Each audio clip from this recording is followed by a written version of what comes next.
Hello সকলকে, আশা করি তোমরা সবাই খুব ভালো আছো। আমিও খুব ভালো আছি। তো আবার একটা নতুন ইন্টারেস্টিং ভিডিও নিয়ে চলে এসেছি। তো আজকে দেখতেই পাচ্ছ ট্রেনে আমরা চলে যাচ্ছি এক জায়গায়। তো দেখতেই পাচ্ছ আমাদের বাড়ির কাছে বিভূতিভূষণ পার্ক, বিভূতিভূষণ যেখানে জন্ম হয়েছিল সেই জায়গাটায় চলে এসেছি।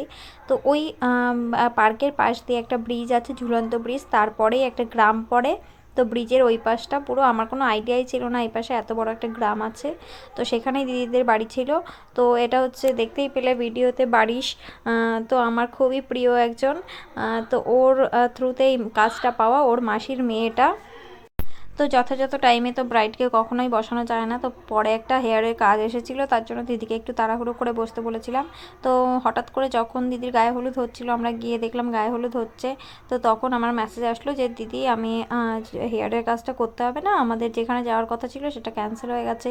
তাই কথা শুনে খুবই আনন্দিত হলাম, কারণ আমাদের একটা কাজ থাকলে পরে যদি আরেকটা ব্রাইডের পরে আরেকটা কোনো কাজ থাকে বা দুটো ব্রাইড থাকে, খুবই প্রেশার হয়ে যায় যে প্রথম ব্রাইড এখন গায়ে হলুদ করছে, দ্বিতীয় আরেকজন যে পরের ব্রাইড বা পার্টি মেকআপ আছে তারা আমাদের তাড়াহুড়ো করছে, লোকেশন আলাদা, খুবই চাপের হয়ে যায় তখন। তো যারা মেকআপ আর্টিস্ট তারা জানে কীরকম চাপে। তো দিদির কোনো ডিমান্ড ছিল না, দিদিকে যা যা বলেছি আমি মানে সাজেস্ট করেছি যে তোমার ফেসে এইটা ভালো যাবে, তোমার চোখে এই আই মেকআপটা খুব ভালো যাবে, তো দিদি সেটাই মেনে নিয়েছিল।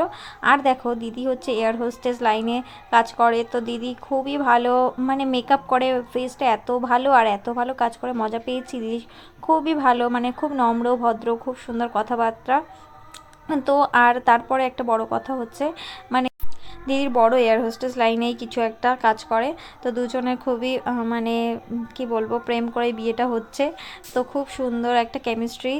তো আমরা গল্প শুনছিলাম টুকটুক করে। আর দিদিরা থাকে হচ্ছে কাশ্মীর, শ্রীনগরে পোস্টিং। তো খুবই সুন্দর লাগছিল গল্পগুলো শুনে, যেন স্বপ্নের একটা চাকরি মনে হচ্ছিল। তো দিদির কাছে এটা স্বপ্নের না, কিন্তু আমাদের কাছে লোকেশানটা শুনে খুবই স্বপ্নের মনে হচ্ছিল। তো এত ভালো লাগছিল যে মানে আমি তো ভাবতেই পারিনি দিদিদের বাড়ি এতটা ভিতরে, এতটা গ্রামের মধ্যে, মানে এমন একটা অড জায়গা, মানে এখানে একটা গ্রাম আছে এটা বুঝতেই পারিনি। তো সেরকম জায়গা থেকে দিদি একটা এত ভালো চাকরি করে, জব করে। তো তারপরে একটা ভালো জব করা একটা দাদার সঙ্গে আবার চাকরিও হচ্ছে। খুবই ভালো লাগলো শুনে। আর খুবই ভালো দিদির কথাবার্তা, আচরণ খুব সুন্দর, মিষ্টি। আর প্রথমেই যাকে দেখতে পেলে বারিশ। তো বারিশ হচ্ছে আমার হচ্ছে, আমি ওকে মডেল হিসেবে অনেকবার সাজিয়েছি, তোমরা হয়তো দেখেছো। তো ওকে হচ্ছে সাজালে খুব সুন্দর লাগে। তো সেই থ্রুতে ওর সঙ্গে আমার খুব ভালো পরিচয়, অনেকবার ডেকেছি। তো ওর মাসির মেয়েকে যখন বিয়ের জন্য মেকআপ আর্টিস্ট খুঁজছিল, তো ও আমার কথা বলেছে, মানে ও দিদি বাড়ির থেকে কাছে হবে সেরকম। তো সেই হিসেবেই দিদি আমাকে বুক করেছিল। তো দিদি বলছিল যে তোমার বাড়িটা আমার বাড়ির কাছে হলে বা বৌভাতটা কাছে হলে আমি তোমাকেই রাখতাম। তো দিদির বৌভাত হচ্ছে সেই মেদিনীপুর বা মুর্শিদাবাদ কিছু একটা বলেছিল, ভুলে গেছি।